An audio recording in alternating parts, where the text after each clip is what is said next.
Técnicas fluorescentes. Se utiliza principalmente el fluorocromo, naranja de acridina, que tiñe los ácidos nucleicos.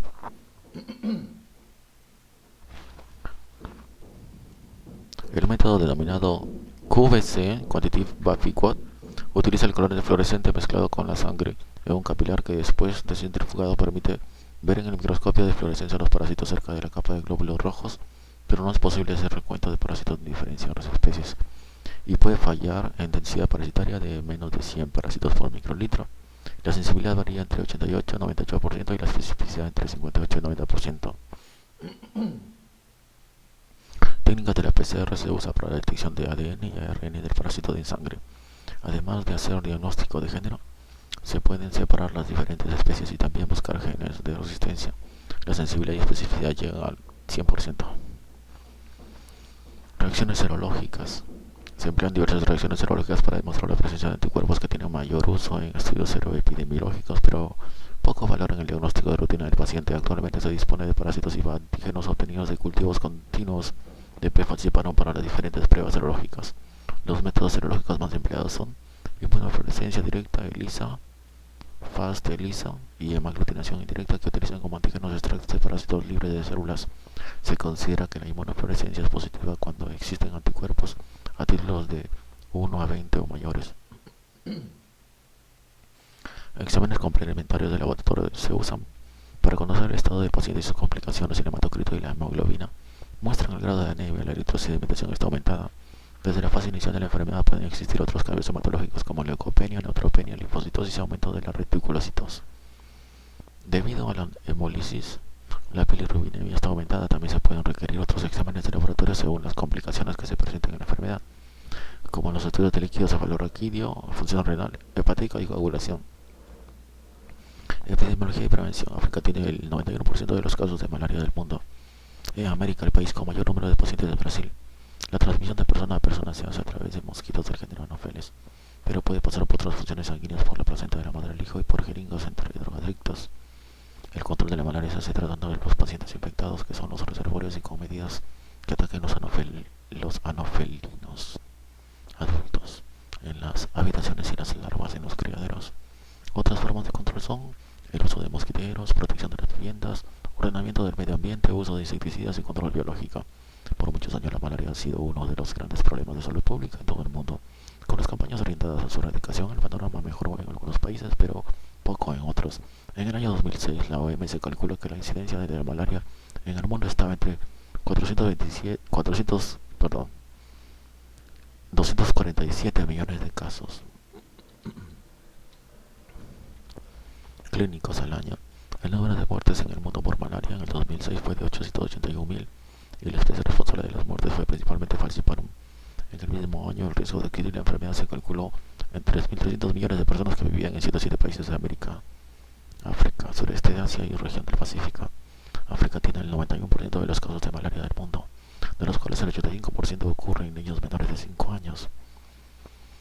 La mayoría de los casos están en la región subsahariana, donde el 75% es por falciparum. Los países con mayores índices de infección en este continente fueron Nigeria, Zaire, Etiopía, Tanzania y Kenia. En Asia se registran casos de 33 países que representan el 7.2% de los casos del mundo. Los países más afectados son India, Sudán, Myanmar, Bangladesh, Indonesia, Papúa Nueva Guinea y Pakistán.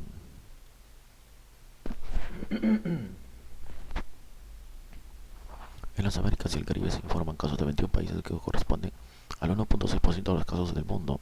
En Estados Unidos se diagnostican alrededor de 1.200 casos al año. El país en el continente americano con mayor frecuencia es Brasil, que registra alrededor de 500.000 casos anuales. El segundo país, Colombia, con 250.000, lo que representa una tasa de 4.5%, lo que representa una tasa de 4.5 por 100.000 habitantes. 4.5 por 100.000 habitantes. 63% causada por VIVAX. Sigue Perú con 150.000 casos anuales.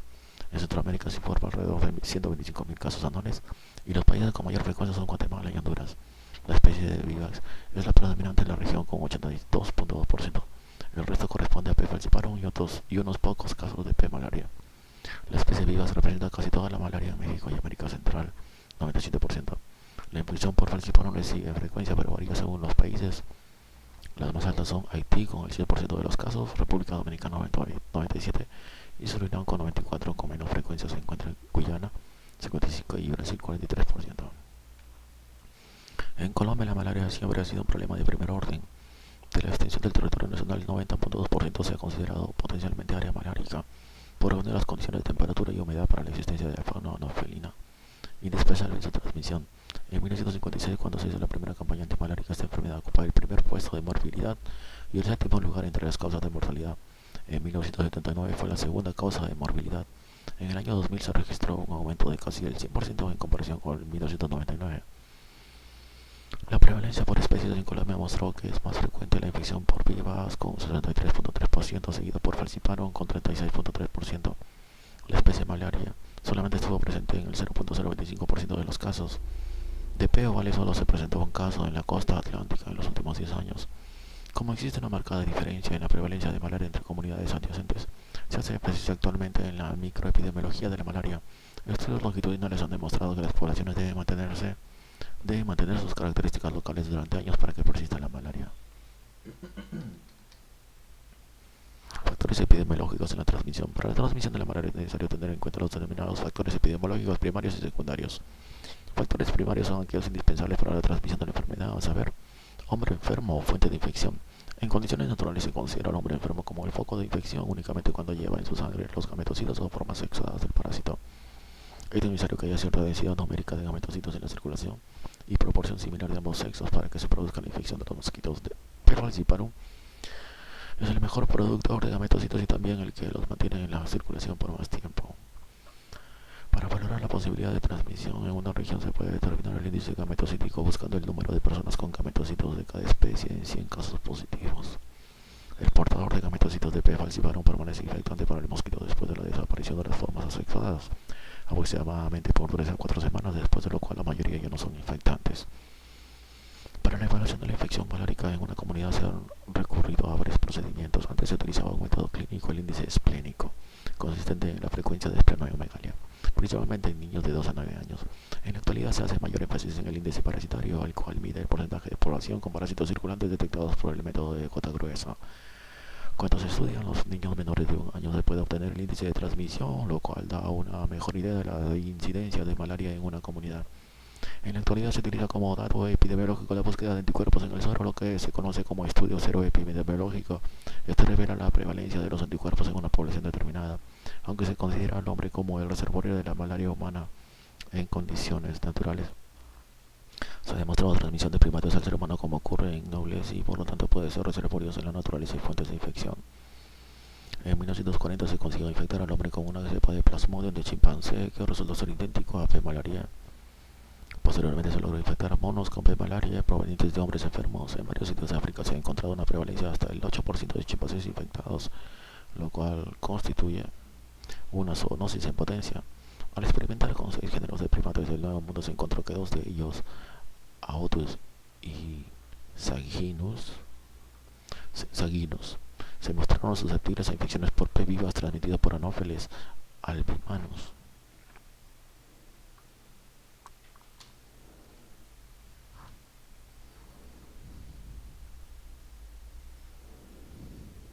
En 1968 se logró infectar a Otus con P. falciparum a través de Anopheles freeborni. A excepción de los simios, otros animales han mostrado refractarios a infecciones por Plasmodium humanos. En 1960, cuando se trabajaba experimentalmente con malaria de simios, 2 personas del laboratorio adquirieron una enfermedad febril con formas sanguíneas de Plasmodium semejantes a la de P. vivas, que luego se identificaron como P. cynomolgi.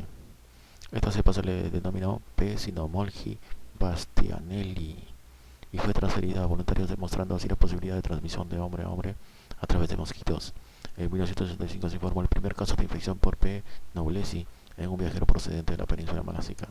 Esta especie es propia de los simios de macaca mulata y el vector principal es Anopheles latens, que pertenece al grupo de Anopheles leucosphaerus, existente en zonas boscosas. En la actualidad se considera que la infección es de amplia distribución en la región, principalmente en Tailandia, China y Myanmar. 2. Vector. Con el hallazgo de Ronald Ross en el 1897, al encontrar formas de reproducción de Plasmodium en los mosquitos del género Anopheles, se estableció que el vector de la malaria pertenece a este género y que puede transmitir todas las especies de malaria humana. Nagy Stone en el 77 describieron 375 especies de mosquitos anofelinos en el mundo y desde entonces el número se ha incrementado a casi 500 especies, debido a que se ha descubierto que muchas de ellas, identificadas morfológicamente en las primeras publicaciones, eran realmente complejos de especies crípticas, es decir, especies indistinguibles por su morfología. El género Anopheles está compuesto por 6 subgéneros, 2 pequeños, Lophodomia, con 6 especies, y Stothomia, con 5 especies, ambos del Nuevo Mundo, Norte y Sur de América. Ninguna de estas especies se reconoce como transmisoras de malaria. Otro subgénero del Nuevo Mundo, Quercesia, incluye 11 especies selváticas, la mayoría de las cuales se crían en las axilas de bromeliáceas. Algunas especies de estas plantas han sido incriminadas en la transmisión de la malaria a poblaciones humanas que viven o trabajan en la selva. El subgénero de Celia, compuesto por 230 o más especies, incluye los más importantes vectores de malaria en los trópicos de Asia y África. Los mosquitos del género Anopheles y el subgénero Anopheles, con más de 180 especies, fueron los principales vectores de malaria en Europa y Norteamérica. Hoy en día solo unas pocas especies de ese grupo son importantes en la transmisión de la malaria. El subgénero Nisorgynchus, con más de 40 especies, incluye los vectores más importantes de malaria en el Centro y Suramérica.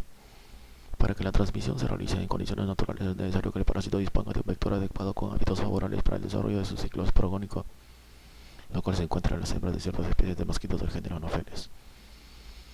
La situación geológica de Colombia, con el 85% del territorio por debajo de los 1800 metros sobre el nivel del mar, condiciona esta franja del país donde reside el 65% de la población y se encuentra bajo algún riesgo de enfermar o morir por malaria. En este país se encuentran registradas 43 especies de Anopheles, de las cuales 3 especies se consideran vectores principales con base en el aislamiento de Plasmodium y en evidencia epidemiológica.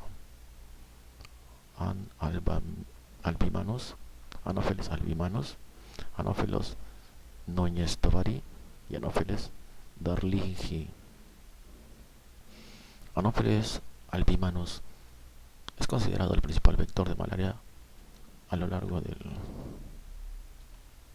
litoral atlántico y pacífico. Los criaderos típicos de esta especie son las márgenes de los lagos, estanques y pequeños arroyos. También se encuentran en charcos poco profundos, además en huellas de animales y huecos de cangrejos.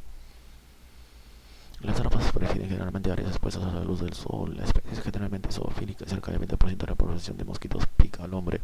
Puede picar durante toda la noche, pero la mayor actividad de picadura ocurre en el crepúsculo vespertino y en la medianoche. En capturas con cebo humano en el intradomicilio y peridomicilio, ha encontrado que cerca del 65% de las picaduras ocurren fuera de la vivienda. Anopheles noñestovari.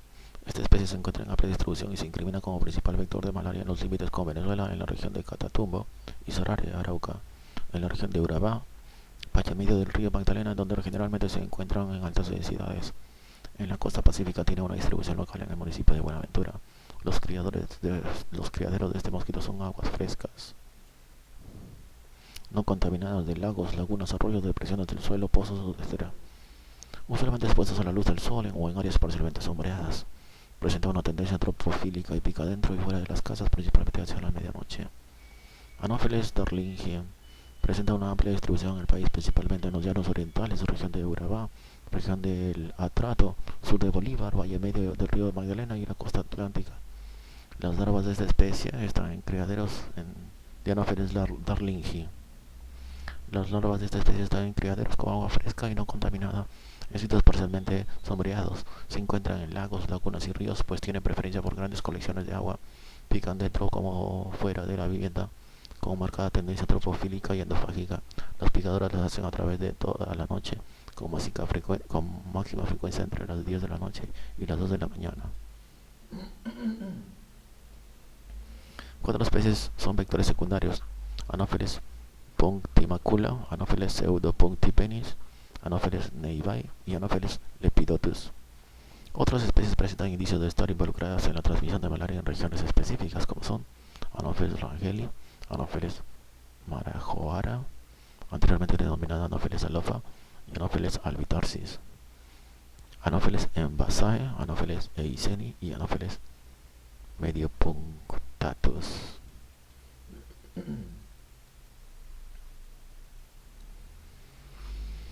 En la mayoría de los países del centro y Sudamérica, los vectores principales son Anopheles albimatus y Anopheles darlingii, pero además se incriminan como vectores Anopheles ventitipenis y Anopheles pseudopuntipenis en México, Anopheles aquasalis y Anopheles Núñez Tovari en Venezuela. En Colombia se considera que también el Anopheles albimanus y el darlingii son los principales vectores seguidos de Anopheles Núñez Tovari y Puntimacula. Estos mosquitos son antropofílicos y con preferencias etofágicas, es decir, se alimentan de sangre humana dentro de las viviendas. Los principales factores que influyen que los mosquitos sean buenos o malos vectores son los siguientes: endofilia y endofagia. Características de los mosquitos verdaderamente domésticos, que consisten en la costumbre de reposar y picar dentro de las habitaciones. Lo contrario, exofilia y exofagia son pocos comunes en los vectores eficientes. Antropofilia o tropismo para picar al hombre. Capacidad de vuelo, longevidad, número de esporozoitos presentes en las glándulas salivares, densidad o concentración de una especie vectora en un área determinada, resistencia a los insecticidas. Se llama índice esporozoítico al porcentaje de Anopheles hembra con esporozoitos en sus glándulas salivares. Índice de infección natural de los vectores es el porcentaje de hembras que en condiciones naturales presentan quistes en el estómago. Hombre susceptible o receptor. La susceptibilidad a la infección malárica es variable de acuerdo a ciertos factores como inmunidad natural o adquirida, factores genéticos, edad. Los niños son más susceptibles por factores inmunitarios y mayores exposición a picaduras intradomiciliarias. Ocupación y características socioeconómicas como migraciones de desplazamiento de grupos humanos a zonas endémicas, localización y tipo de constitución de la vivienda, etc. Algunos factores genéticos contribuyen a la susceptibilidad de la infección por plasmodium, como anormalidades de las hemoglobinas, como hemoglobina S, C, alfa y beta talasemia, deficiencias de glucosa de fosfato deshidrogenasa, prevalencia de antígeno DULFI en los eritrocitos, etc. Factores secundarios son aquellos que ayudan a la transmisión de la enfermedad sin considerarse indispensables, como la altura sobre el nivel del mar, temperatura, lluvias y humedad atmosférica. Generalmente las zonas tropicales con baja altura sobre el nivel del mar reúnen todos los factores enunciados. En América Latina se ha encontrado malaria entre 0 y 1600 metros, sin embargo en alturas mayores como Bolivia los 2700 metros también ha ocurrido casos por adaptación progresiva de los vectores a regiones altas. Generalmente B. falciparum es más frecuente por debajo de los 600 metros de altitud y Plasmodium vivax llega hasta 1600 metros. La temperatura es un factor determinado por la altura en los trópicos e influye tanto sobre el parásito como sobre el vector. A temperaturas menores de 17 grados centígrados no ocurre la esporogonia. Las lluvias contribuyen a la formación de criaderos de mosquitos y regulan la densidad anofelina de una región. Este hecho es responsable de la aparición de brotes palúdicos en determinadas épocas del año. En cuanto a la humedad atmosférica, se requiere que sea alta, nunca menor del 60%.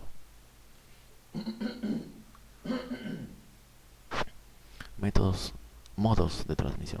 Una persona sana puede adquirir la malaria en varias formas. Transmisión por el vector. En condiciones naturales, la transmisión se hace mediante la picadura de la hembra de los mosquitos vectores del género Anopheles, como se describió anteriormente. Transmisión por transfusión sanguínea. Esto ocurre cuando la sangre de los donantes tiene forma eritrocítica de Plasmodium aún con parasitemia muy baja. La sangre almacenada entre 4 y 6 grados centígrados mantiene vivos los parásitos hasta por periodos de 10 a 14 días, aunque la mayoría de las infecciones se presentan cuando la sangre se ha almacenado por menos de 5 días. Esta forma de transmisión ocurre especialmente en zonas endémicas, pero la facilidad del transporte en los tiempos modernos hace que en otras regiones no maláricas ocurran iguales riesgos. El periodo de incubación de la malaria transfusional depende de la cantidad de parásitos inyectados y de la susceptibilidad al receptor. Este periodo es muy variable y puede ser desde 1 hasta 28 días. En estos casos solo se desarrolla el ciclo eritrocítico, pero no ocurre invasión del hígado.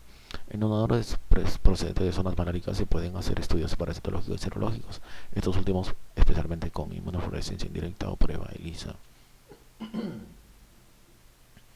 Transmisión congénita. Es poco frecuente y considerada casi excepcional en madres con alto grado de inmunidad. Las placentas de las madres infectadas se encuentran con parásitos, aunque no siempre pasan al niño.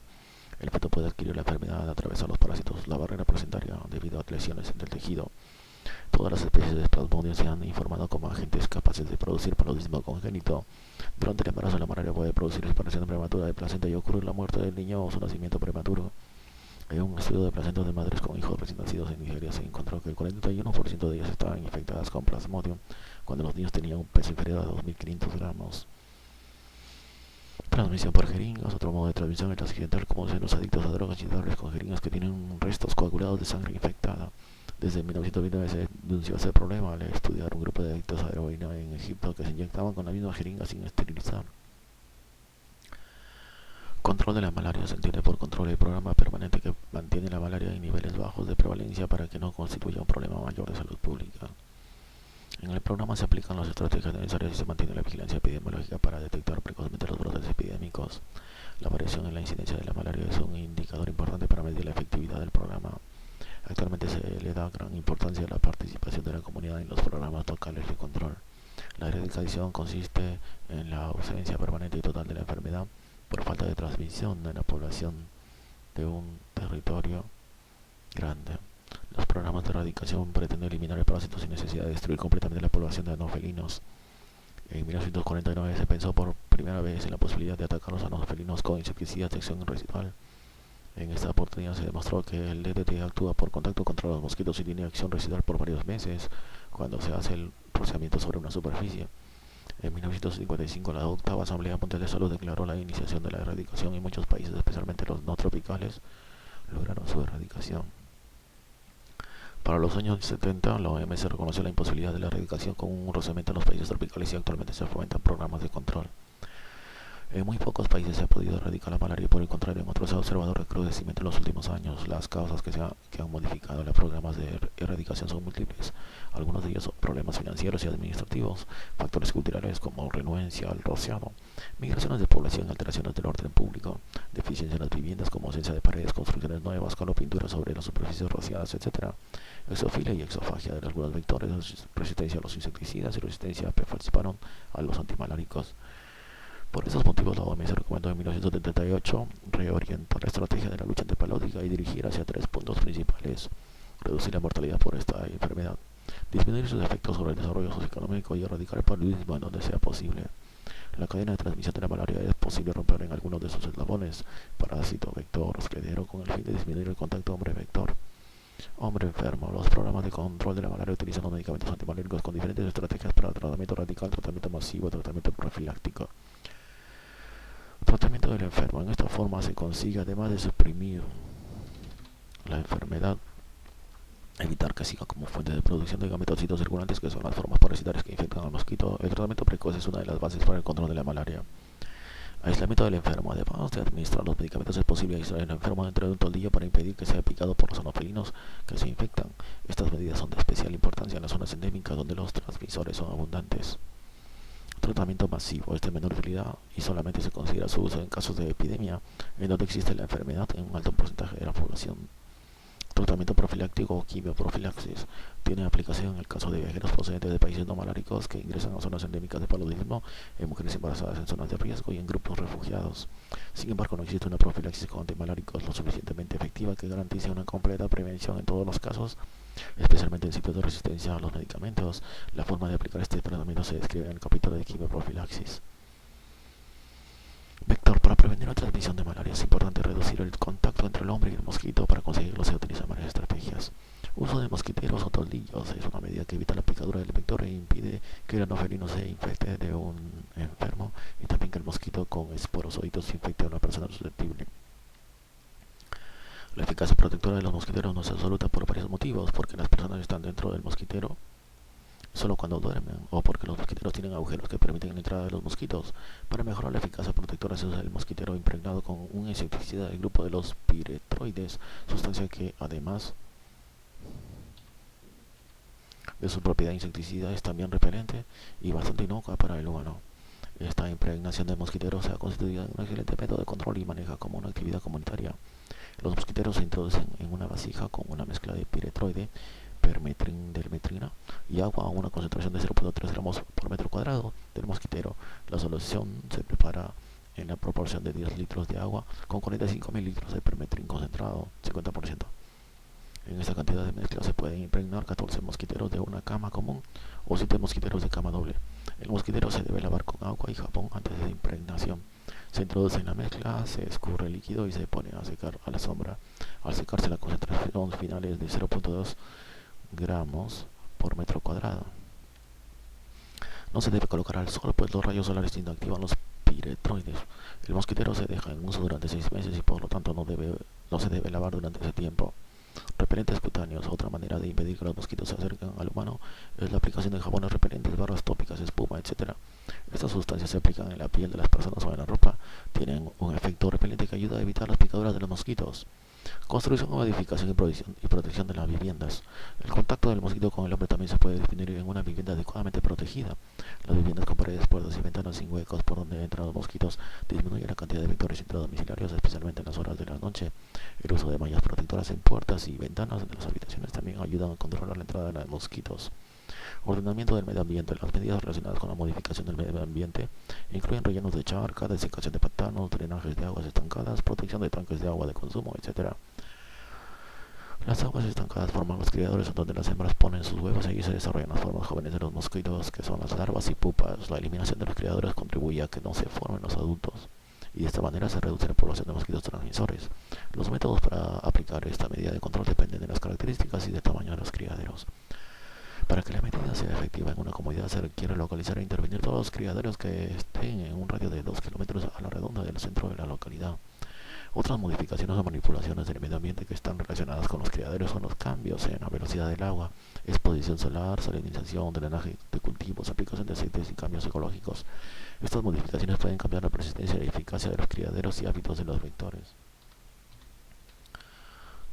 Control químico. La utilización de insecticidas en las paredes de las habitaciones ha sido la base de los programas de control de malaria. También se utilizan en ocasiones sustancias para atacar larvas y pupas. Los principales grupos de insecticidas usados son... Vamos a dejar esto para después.